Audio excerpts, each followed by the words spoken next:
Greetings and welcome to Magic with Tamala Farron. Today I'd like to do a craft with you that not only you can do, but you can do it with your kids as well. This is called God's Eye, Goddess Eye. And it represents either the god or goddess. My kids used to make them all the time. They would use wool and sticks from outside, but I'm going to do something a little bit different here. I have silver for the goddess and I have yellow gold for the god. I also have a different color that can be added on with it or whatever you choose. Now you can get these dowels at any dollar store. Along with these, you can find these at the dollar store. They're not fancy, expensive, or anything else. They're just simple. And my kids would make them as gifts with EOStar coming up. It might be an idea. And they also made them to hang above their dedication sites on the wall. So they had two representations, one of the god, one of the goddess. And they would enjoy that. They would place different things at the base that were for the goddess, such as like a moonstone or a silver candle, or even though they weren't allowed to light them on their own, if Mama was there or Daddy was there, they could light a stick of incense and a small tea light type thing. But there were different things that they chose that would represent the goddess, like seashells, or if they were gathering sticks to carve, they would put it on the side where the god was. And it became somewhat of a tradition that every year we would make new ones. And the old ones were then either passed on to Mama, because Mama had quite the collection after a while, or we would burn them in a bonfire for renewal. So they received a different aspect of the gods every year, so to speak. It was a lot of fun. But getting back to this, just simply tie the two together. No big fancy to do. And when you start working it, it's quite easy. You just go round one, then you round another one, and you keep turning as you work it, so that you are literally winding and creating a God's eye.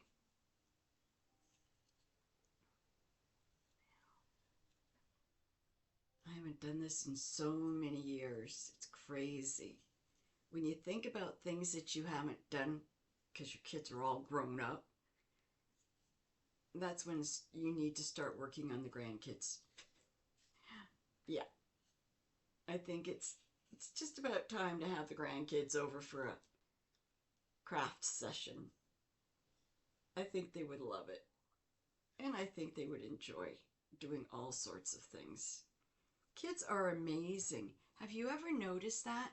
Kids are absolutely amazing. They come out with the most creative and joyous ideas. I have never known a kid not to have creative ideas. It's phenomenal. Kids are amazing, and I love working with them. When my kids were little, we had all sorts of craft stuff in the house. And it didn't have to be expensive stuff. It was mostly either stuff that we all gathered or saved up, toilet paper rolls, um, egg cartons. We had even, the trays from Tim Hortons. Yeah, we had a bunch of those too. We would break them down and we would make new paper out of them. And we would add all kinds of herbs and flowers, and it was just absolutely amazing. The kids just loved it. And that way they could do all sorts of things with it too. They could do images of the gods, or they could use that one piece of paper when they were calling upon their element in circle. And they would have a blast with fixing things up and organizing things. They also used it for manifest. When they were manifesting different ideas or things that they wanted so badly, they would take one of those papers and start putting, either drawing or gluing different things to draw them to what they wanted to do. If it was, say, they wanted to read better, they would put books on it and all sorts of letters of the alphabet, and just lots of fun, lots of, okay, I want to do this type thing. If they wanted to ride their bikes better, they would put all sorts of things on there that would be connected to the bike. A helmet. Trust me, they needed it. But all sorts of different things that related to, like going for rides in the woods. So they would put a picture of the woods in there, a path that they could take. If they wanted a banana seat, or if they wanted, all kinds of like colors, or even cards to go in the spokes, like all sorts of things. It would add to it, and they would build this up and build this up and build this up. And then the following full moon, they would bring it into circle, and the next thing you know, they were literally building on the energy of it, and they would take it to the point where, okay, now that they had it where they wanted it to be, they're going to put it out into the universe.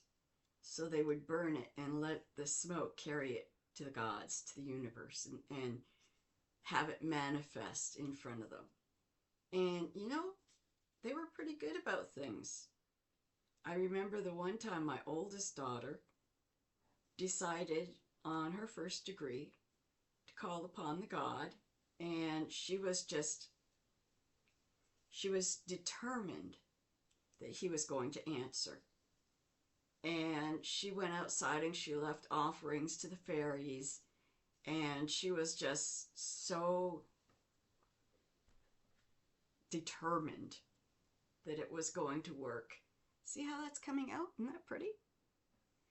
And she was just so determined that when she went outside and she was feeding the fairies, she would put milk and jam and on bread, cut up in little squares under the lilac bush. She went to the backyard and came right back in the house screaming that the horned one was in the backyard.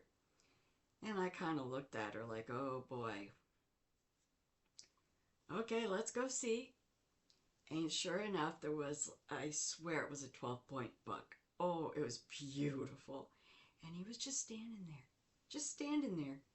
And he wasn't like in the garden or anything. He was just standing we had an acre of land. And he was just standing there, and he was just absolutely gorgeous. And she's like, "He heard me, Mama. He heard me."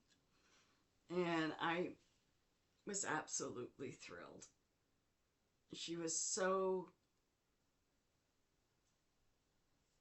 tickled by everything that happened that, yeah, manifesting is a really good thing. And the younger, the better. And you teach them. You teach them how, when they manifest something, that it's not out of greed or out of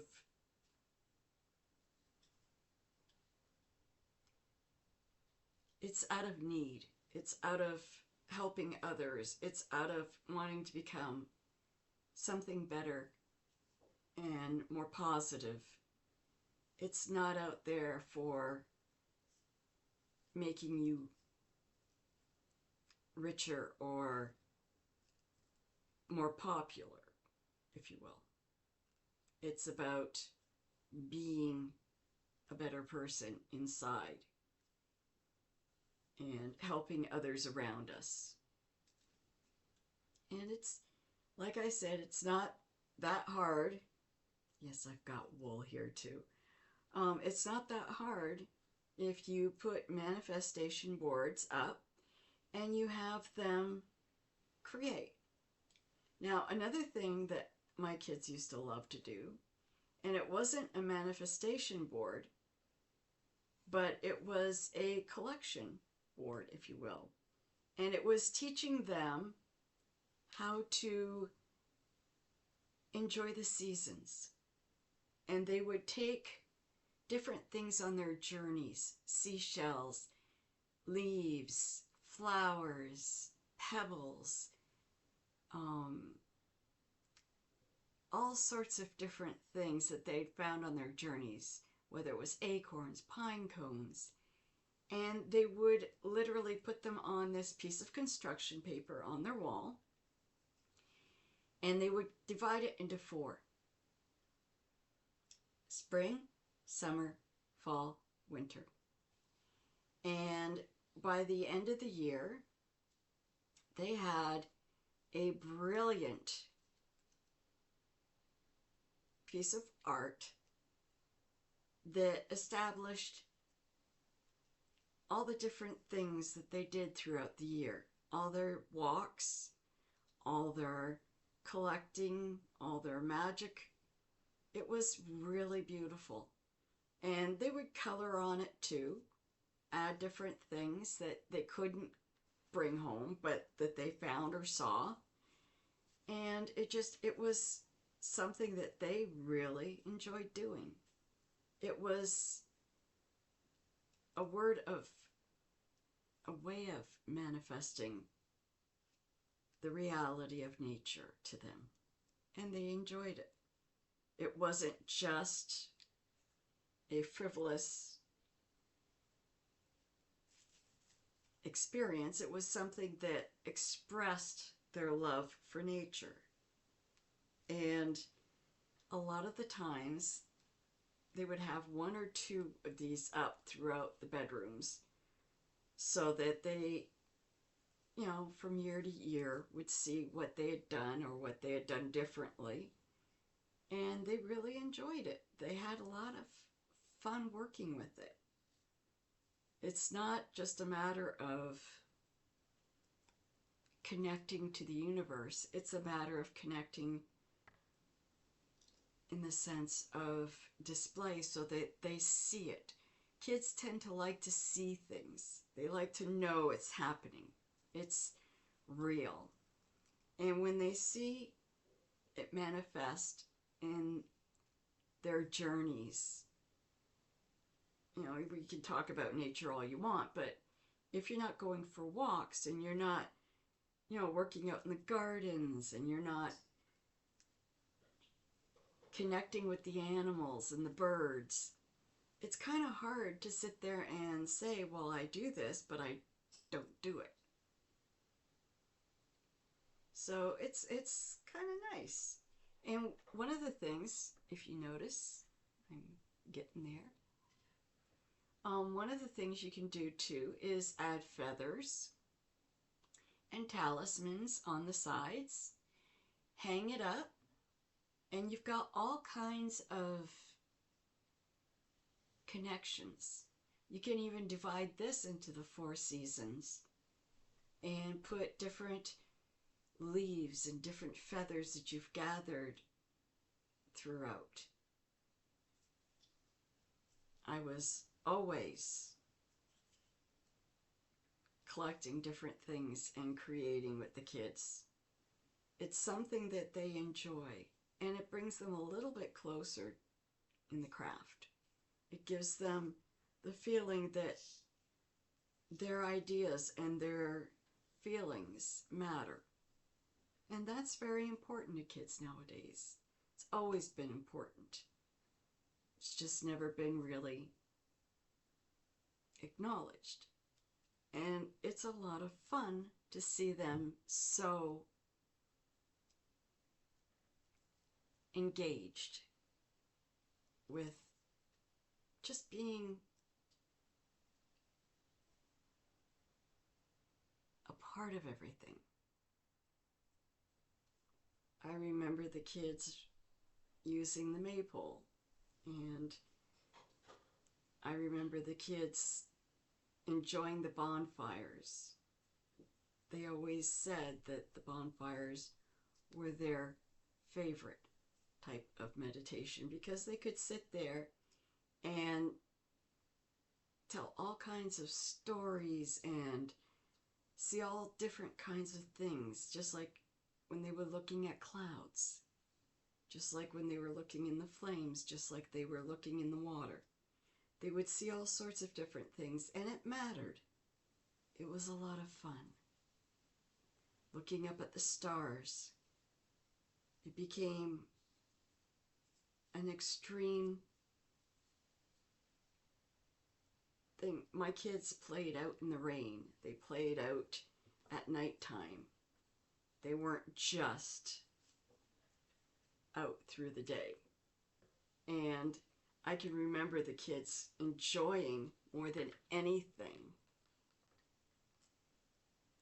the ability to just play under the moon. They loved it. They thought it was a lot of fun, and because their friends didn't usually get to do it, they thought it was pretty awesome. Now there we have an absolutely gorgeous goddess eye. And like I said, just add to it feathers, tokens, talismans, things you gather up on, the trails down by the water, whatever makes it important to you, and hang it up as a symbol of the goddess. Like I said, you can make another one for the symbol of the god. It's very easy, and the kids enjoy them. And all it is winding around the 4. It's just winding, constantly winding. And it makes a beautiful pattern. Don't know if you could see it. It makes a beautiful, beautiful pattern. And they enjoy it. So why not have some family fun? And you know what? Even if you're on your own, it's still a lot of fun. Take the time, enjoy it. You can even get a bunch of friends together and make some new ones. Have a lovely, lovely evening. I've got a reading coming up for you, and I hope you enjoy things. It's a beautiful Saturday. Oh my gosh, over 70 today. Windy, beautiful, absolutely gorgeous. Take some time out for you. Go outside, have a cup of tea, go for a walk, enjoy the weather. I know I am. And this is early spring. And in Canada, you never know if there's going to be another 3 feet of snow, so you take whatever you can. Many blessings unto all. Oh, please click like and subscribe. Blessed be.